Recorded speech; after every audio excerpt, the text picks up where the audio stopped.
In 2007, eco-warrior Olivia Choong watched the 24-hour concert live Earth on television and felt inspired to offer a place where Singaporeans could come to gain and share knowledge to help keep Singapore green. Green drinks are casual meetings over drinks and are for all ages, and they happen every last Thursday of the month, except during December. What I found is that a lot of people want to do something but they don't know where to start. So they might be, say, someone from a business that is not even green, or they could be an individual.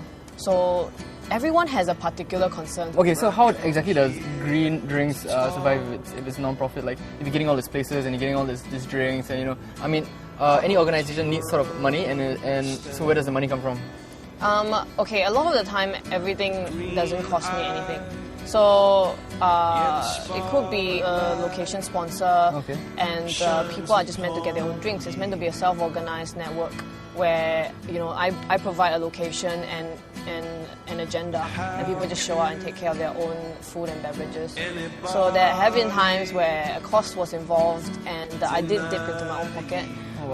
But sometimes I open a jar and I just say to people, look, if you enjoy the session, just put in some money. Like, it could even be 50 cents. It doesn't matter. And do you guys sort of like help out or contribute to like Green Kampung, which is obviously started by Nadia Hutagalan? Okay, green drinks and Green Kampung, I guess we're friends. So, I mean, personally, I write for Green Kampung. So, so I do some writing here and there, and so this is just to help her out because I think she's doing a great job. I mean, same goal anyway, right? Like, yeah, exactly. And I think there are a lot of people who have good intentions. So I think we should just all work together and just do projects or just try to focus. I mean, we all have different, say, target audiences. But there are certain areas where we overlap, and that's where I think we should help each other.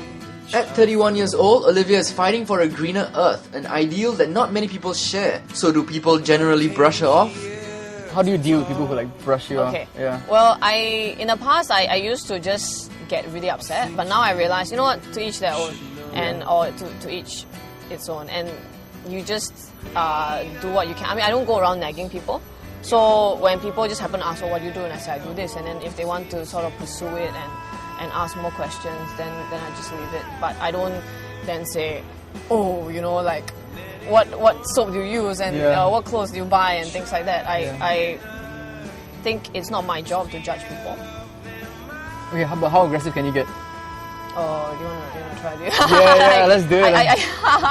Well, I used to get very aggressive about it, but now I just sort of say, you know what, it's no point, because even if I get upset, it doesn't help the situation. It doesn't create any kind of change.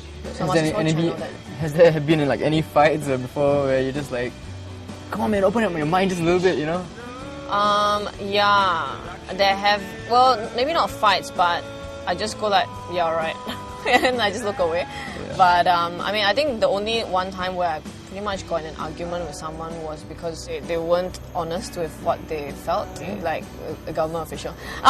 like they were just protecting the government's, stance, right? And I was basically trying to find out their personal opinion. And that bothers me more than anything. I just, because I want to know what people think, I don't want to hear what your supervisor thinks. Yeah.